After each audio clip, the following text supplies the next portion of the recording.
Bueno, el contador Gustavo Lupo es recibido en la Facultad de Ciencias Económicas de la UBA, es contador público de la FIP, es asesor de la Universidad Nacional de San Martín y del Instituto Argentino Brasileño, es miembro de la Comisión Federal de Discapacidad de la Asociación de Empleados Fiscales e Ingresos Públicos, AEFIP, y participó en el trabajo del Observatorio de Discapacidad de la Nación. Fue docente de la Universidad de Buenos Aires, Facultad de Ciencias Económicas, y es autor de publicaciones de la temática. El contador va a hablar sobre pensiones no contributivas, ¿no? Le doy la palabra. ¿Cómo? Ah, ahí no lo tiene. No lo tiene. ¿Sí? A partir de la tercera filmina, de la cuarta, por favor, ¿Lo que digamos. Sí. ¿Lo presenta usted por también? Favor. Bueno, el doctor Carlos Buttner es abogado recibido de la Universidad de Lomas de Zamora, es especialista en Derecho Parlamentario y Técnica Legislativa, es maestrando de la Maestría en Derecho Laboral y Relaciones Internacionales del Trabajo, es profesor de Educación Primaria y supletorio de Secundaria, está cursando la diplomatura en Derecho y Política Ambiental, actualmente se desempeña como abogado del área de violencia laboral de la AEFIP, es miembro de la Mesa Directiva Nacional y es miembro del Instituto de Derecho Administrativo, de Derecho de Ecología, Ambiente y de los Recursos Naturales y Energéticos, de Derecho Parlamentario, de Deuda Externa y de Derecho de las Comunicaciones y de Derecho de Autor del Colegio Público de Abogados de la Capital Federal. Fue secretario de la Convención Constituyente Municipal de la Ciudad de Corrientes y es autor de varias publicaciones en su especialidad. Bueno, los dos nos van a hablar desde distintos puntos de vista acerca del tema de las pensiones no contributivas. A partir de la cuarta filmina, por favor. Bueno, yo le dejo a Gustavo que brevemente presente el trabajo que nosotros hacemos en el ámbito de la Asociación de Empleados Fiscales de Ingresos Públicos, y después me voy a extender un poquito sobre el espinoso tema de las cuestiones de las pensiones no contributivas. Este no anda. Ah, sí. Bueno, con respecto a las pensiones no contributivas, como dice acá en el programa, ejes actuales de discusión. Estamos en un pleno cambio de lo que van a ser las pensiones no contributivas. Hoy a la mañana estuvo Javier Ureta de la Agencia Nacional de Discapacidad y ya planteó que además de los fondos de la CONADI también iban a sacar del Servicio Nacional de Rehabilitación fondos. Entonces, no sabemos en qué área va a quedar, qué se va a dar o qué no se va a dar. Se están hablando de un par de variables de que no va a ser solamente para una afectación, sino van a poner dos afectaciones, porque estuvimos en una reunión del Ministerio de Trabajo del martes. Entonces, nosotros lo que vamos a hacer es lo que hay a hoy, porque hay mucho cambio. Yo calculo que a partir de la semana que viene o el 3 de diciembre, que piensan, como plantearon hoy, que piensan lanzar el Plan Nacional de Discapacidad, va a haber un nuevo paradigma. Nosotros ahora Carlos va a hablar brevemente, va a especificar toda la parte de cómo se saca hoy las asignaciones no contributivas, pero vuelvo a repetir, tómenlo con pinza porque hay bastante cambio de todo, pero es lo que tenemos hoy lo hablábamos antes de ingresar con Mariana y con Andrea y planteábamos lo mismo, ¿no es cierto? Futurología no sabemos, pero ya se está, todo lo que estamos en el medio de discapacidad, ya se está hablando todo este cambio. Así que bueno, yo te digo directamente hablar vos de eso y haciéndolos aburro con el trabajo que hacemos nosotros en la Comisión de Discapacidad. Bueno, buenas tardes a todos. Esta temática de las pensiones no contributivas, que son aquellas que para su otorgamiento no requieren aportes, de ahí su nombre, no contributivas, en este último tiempo, a raíz de una medida del Gobierno Nacional de recortarlas en función de los incumplimientos en el otorgamiento oportuno por las gestiones anteriores de los requisitos previstos en ese decreto, generó una polémica que, bueno, todos ustedes conocerán, desde un lado del arco político se le reprochaba la política de ajuste y de recorte, desde el lado de la justificación del gobierno aparecía como un emprolijamiento de la gestión y racionalización de los recursos y revisar todo aquello que había sido mal otorgado. Yo les doy un panorama.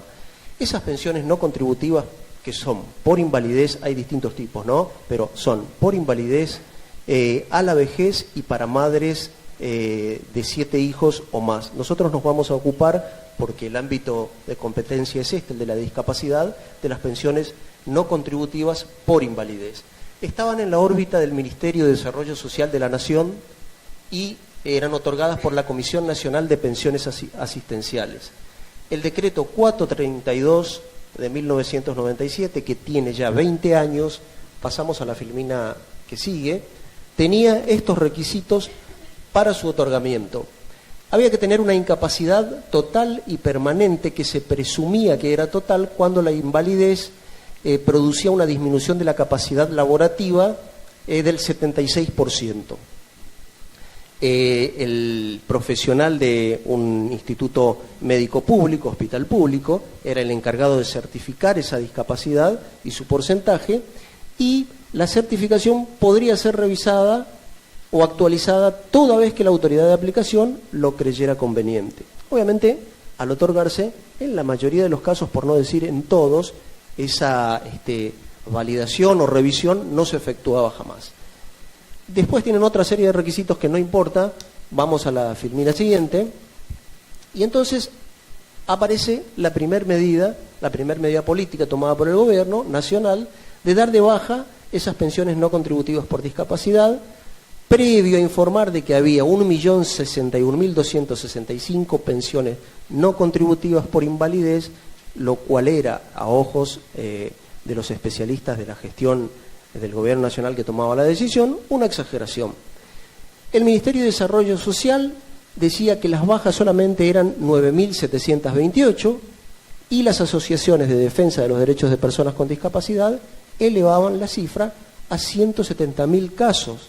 Algunos dicen, nos paramos en un punto intermedio entre esos casi 10.000 y 170.000 que informaban las ONG, en función de datos de litigiosidad en los tribunales, que había más o menos 70.000 casos que fueron, digamos, esas bajas o suspensiones que se dieron unilateralmente por parte del gobierno, fueron cuestionadas o impugnadas judicialmente. Fueron dadas de baja sin resolución fundada y basándose en un mero cruce de datos, entre los cuales se daba cuenta del fallecimiento de 7.000 beneficiarios y 5.600 beneficios otorgados en forma irregular a no tener el grado de discapacidad exigido por la ley, que era el 76%. Pasamos a la filmina siguiente. Esos son los datos objetivos, digamos, en torno a toda esta cuestión controvertida que se produjo.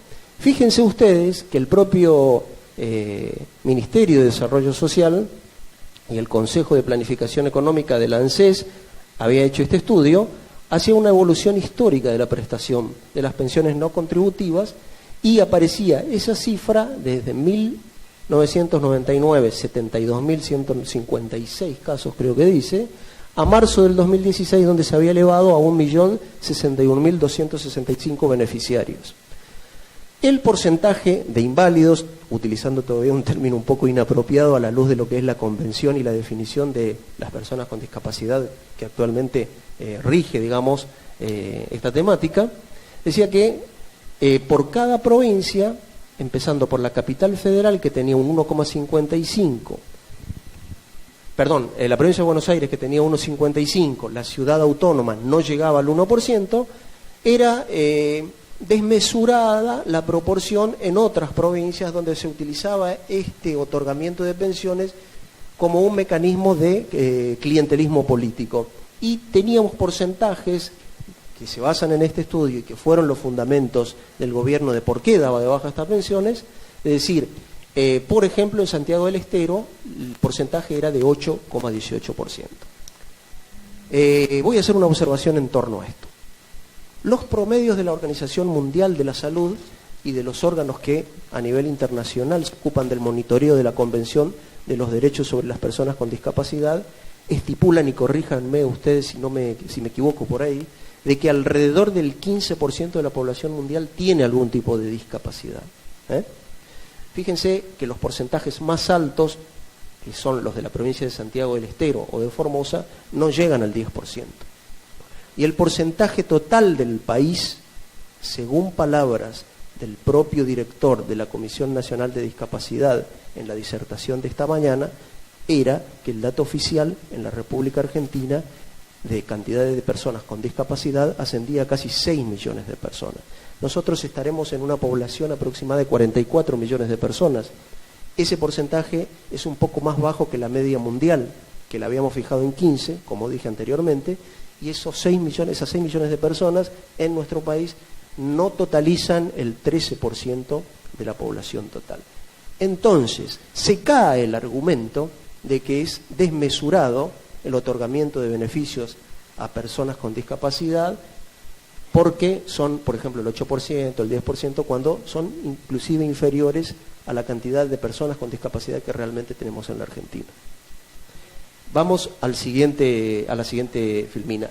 A raíz de todo esto, en la Comisión Bicameral de Discapacidad de la Cámara de Diputados de la Nación, se amenazó, digamos, o sea, se advirtió de que se recurriría a la ONU en función de incumplimientos de la Convención por parte del Estado Nacional a través del dictado de estas políticas.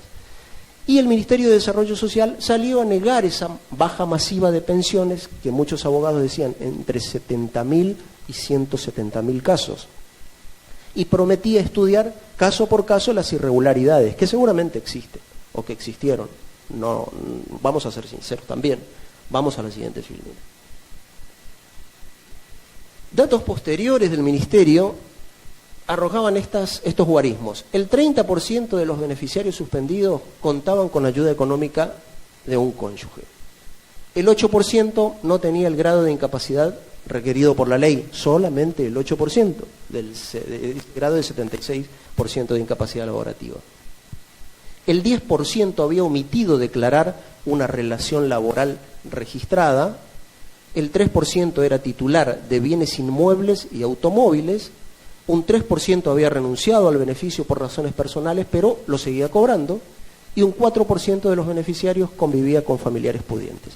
Fíjense que todos esos porcentajes guardan relación técnica con los requisitos estipulados en el decreto 432 del 97. De ahí el fundamento del gobierno de decir, bueno, por eso nosotros dimos de baja estas pensiones o las suprimimos. Eso es un proyecto de vida restrictivo que tiene que ver con una legislación de hace 20 años, previa a la Convención de Derechos de las Personas con Discapacidad, donde se le dice al discapacitado, vamos a leer al revés el enunciado de los requisitos, usted no puede ser discapacitado y tener derecho a una pensión si tiene un cónyuge que está trabajando o un familiar que le puede pasar alimento. Vamos a dejar de lado el que no tiene el 8% que no tiene la capacidad exigida del 76%, si tuviera 75 o 60 tampoco tiene derecho.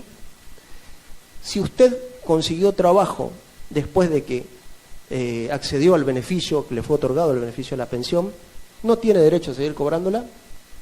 Usted no tiene derecho a tener bienes inmuebles y automóviles.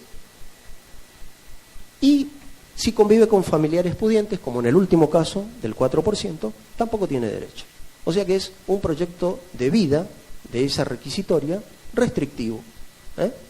Vamos a la siguiente filmina. Frente a esto se produce la disputa judicial.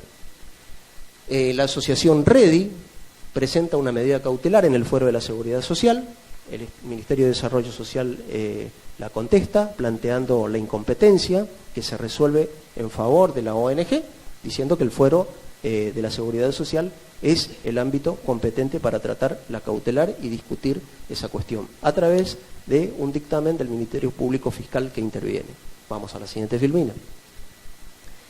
La jueza Camarata, en uno de los primeros fallos, yo pongo algunos, no puse todos, hace suyos esos argumentos del fiscal de Bedia y dice que corresponde otorgar la cautelar y restituir las percepciones dadas de baja de todas las personas con discapacidad, no solamente de quien haya planteado el caso. y volver asimismo también a gozar del programa Incluir Salud, que es el PROFE, esa obra social que tenía. Y considera como argumento que hay una afectación de los derechos de la persona con discapacidad basada en los principios del derecho de la seguridad social, que son mucho más tuitivos y que por eso, obviamente, al contestar la demanda planteaban la incompetencia porque no querían esta tutela más ampliada frente a la vulneración del derecho, ¿no? En razón de esa conclusión se advierte que la acción de amparo es viable y, por cuanto la baja del beneficio de pensión por discapacidad en forma unilateral y sin revisión o análisis previo conllevaría una arbitrariedad o ilegalidad manifiesta por parte del Ministerio de Desarrollo Social. Vamos a la siguiente filmina. Ahí aparecen otros argumentos más, donde se ordena el restablecimiento del pago de las prestaciones en todo el territorio del país, a excepción de Viedma, porque en Viedma había una acción de amparo planteada, entonces esta acción de amparo y esta medida cautelar que se dictaba valía para todo el país, menos para Viedma, hasta que el fuero en Viedma, el fuero donde se estaba litigando, resolviera la cuestión. La jueza pondera el carácter alimentario de las pensiones y sobre eso ordena la restitución, porque también podría comportar la pérdida de prestaciones médicas, farmacológicas, dentro del universo de esas personas afectadas con la baja. Vamos a la siguiente filmina. Una de las abogadas litigantes de estas ONG, cuando se concede la medida cautelar con efecto suspensivo, dice que el dictado de la medida cautelar contra el Estado establece una vigencia de 6 meses en función de la ley de medidas cautelares y que la jueza, sin embargo, dispone el alcance temporario de la cautelar por tiempo indeterminado, aún más allá de lo que establece la ley de medidas cautelares, hasta que se dicte la sentencia, porque se tiene en cuenta la vulnerabilidad del colectivo de personas con discapacidad afectadas por esta medida. Vamos a la siguiente. Hay otro fallo que tiene fundamentos parecidos, habla de los derechos alimentarios e irrenunciables y concede el amparo colectivo y la restitución de esas pensiones. Seguimos. Eso ya lo dije. La que sigue, por favor. Bueno, ese era el panorama de la conflictividad cuando se dispone la baja o la suspensión de estas pensiones. ¿Cuál es el panorama actual? Frente a este escenario donde fallos empiezan a ser adversos, el Gobierno Nacional emite un decreto y crea la Agencia Nacional de Discapacidad. Fíjense ustedes que esa Agencia Nacional de Discapacidad, yo transcribí parte del decreto, absorbe las competencias y los recursos de la Comisión Nacional de Pensiones Asistenciales que otorgaba estos beneficios. Lo absorbe la agencia y pasa a la órbita de la Secretaría General de la Presidencia de la Nación para conducir el proceso de otorgamiento de las pensiones por invalidez, dice el artículo. Vamos a la siguiente filmina. Se suprime la Comisión Nacional de Pensiones Asistenciales, también la CONADIS, todas esas competencias pasan a la agencia en virtud del decreto, que es un decreto de necesidad y urgencia, que además también está cuestionada la legitimidad o la constitucionalidad de la emisión de un decreto para crear una agencia, porque no se sabe cuál es la urgencia o la razón de hacerlo, existiendo un órgano competente y con recursos como era la Comisión Nacional de Pensiones Asistenciales, que venía cumpliendo esa función.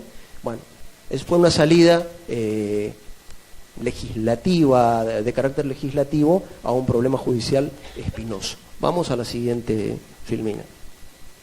Esas son las funciones de la Agencia Nacional de Discapacidad. Yo recalco esto porque ahora vamos a hacer una conclusión y vamos a necesitar tener presente esto. Formular, planificar y coordinar políticas y el otorgamiento denegatoria de pensiones no contributivas, inclusive las emergentes de leyes especiales, en el marco del Poder Ejecutivo Nacional. Vamos a la siguiente filmina. ¿Cuáles son las consideraciones finales que nosotros, a priori, en la Comisión Federal de Discapacidad que preside Gustavo, de la Asociación de Empleados Fiscales e Ingresos Públicos, encontramos, además de los planteos de inconstitucionalidad que hicieron las ONG que están litigando? Y ahí vemos la inconstitucionalidad del decreto porque como yo les dije, el decreto, si nosotros leemos la requisitoria, implica un plan de vida restrictivo para esa persona con discapacidad, que no tiene nada que ver con la legislación posterior constitucionalizada a través de la Convención de Derechos de la Persona con Discapacidad, que todos sabemos tiene garantía constitucional, tiene rango constitucional, porque es un tratado sobre derechos humanos de un colectivo en particular. Entonces, es a partir de una pauta hermenéutica constitucional integrada y sistemática que no necesite solamente reformar la ley cuando es muy vieja y previa a un nuevo tratado que amplía los derechos. Hay un principio de progresividad en el otorgamiento de tutela, de cobertura, de amparo de los derechos de las personas con discapacidad. Es operativo, el tratado debe ser aplicado, aunque vaya en contra de alguna legislación o de algún decreto.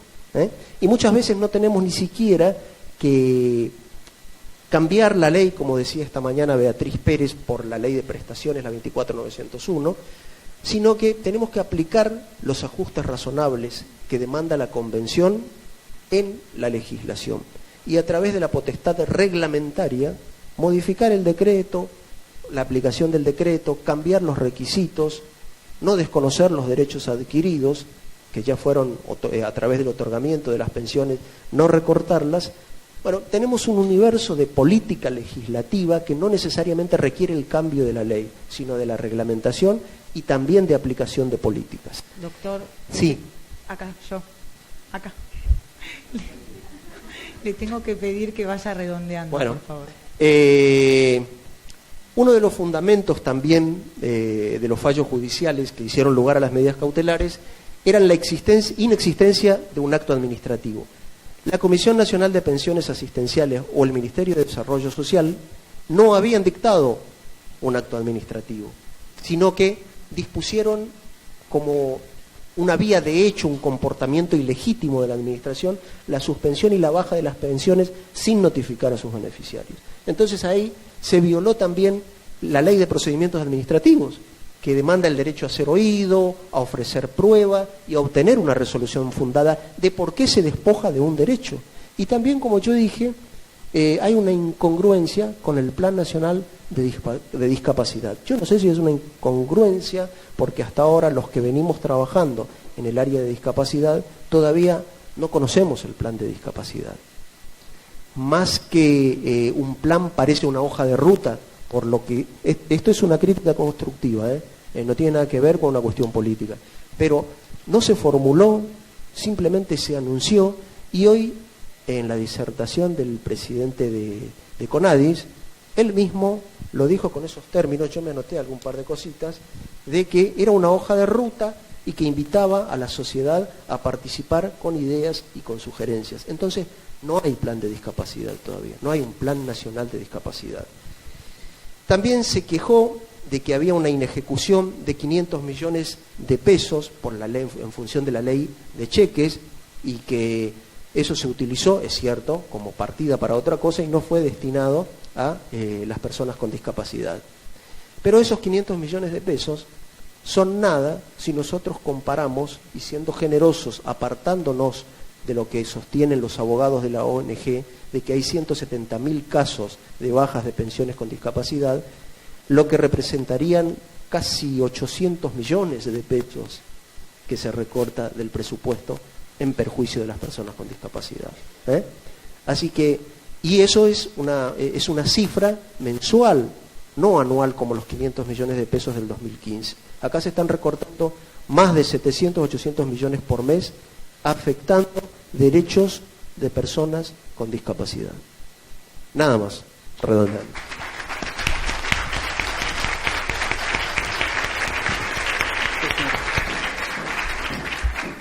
La verdad que yo solamente quiero decir que los que estamos en discapacidad y nos preocupamos y tenemos pasión por la discapacidad, por los derechos, por la inclusión, sabemos que esto es nuevamente otra lucha que vamos a tener que emprender para exigir los derechos.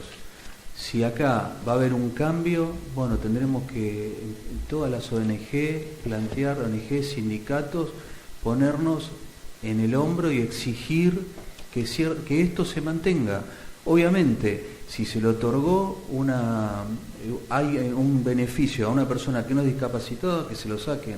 Nadie va a avalar un acto de corrupción, por lo menos nosotros no vamos a avalar un acto de corrupción, pero no avalemos el 5%, el 10% o el 20% de todas las pensiones no contributivas que se han dado para quitar el 100% de todo.